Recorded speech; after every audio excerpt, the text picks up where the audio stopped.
এবার ভেঙে গেল তাহসান রোজার সংসার। আবারও বিচ্ছেদ হলো তাহসানের বিবাহ। নিজের মুখে বিষয়টি নিশ্চিত করেছেন তাহসান খান। তিনি জানান, জুলাই মাসের শেষ দিক থেকেই তারা আলাদা ছিলেন এবং তাদের মধ্যে বিচ্ছেদ ইতোমধ্যেই সম্পন্ন হয়েছে। সংক্ষিপ্ত অথচ স্পষ্ট ভাষায় তিনি বলেন, আমরা আলাদা হয়েছি। সঠিক সময়ে বিস্তারিত বলবো, এই একটি কথাই যথেষ্ট ছিল সব প্রশ্নের উত্তর হয়ে ওঠার জন্য। গত বছরের শুরুতেই হঠাৎ বিয়ের ঘোষণায় সবাইকে চমকে দিয়েছিলেন জনপ্রিয় এই সঙ্গীত শিল্পী ও অভিনেতা।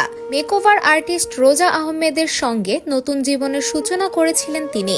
নতুন মনে হয়েছিল, নীরব ব্যক্তিগত এই সম্পর্কটাই হয়তো তাহসানের জীবনের সবচেয়ে স্থির অধ্যায়।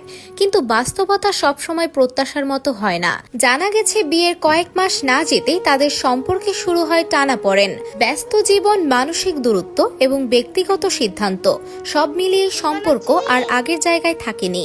গত কয়েক মাস ধরেই তারা আলাদা থাকছিলেন, যদিও বিষয়টি এতদিন আনুষ্ঠানিকভাবে সামনে আসেনি।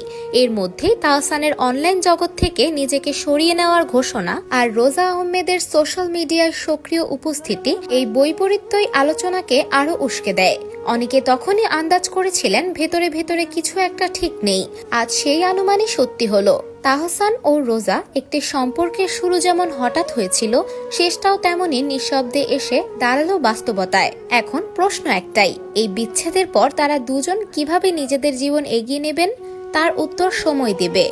তবে এটুকু নিশ্চিত, এটা আর গুজব নয়, এটা তাহসান খানের নিজের নিশ্চিত করা সত্য।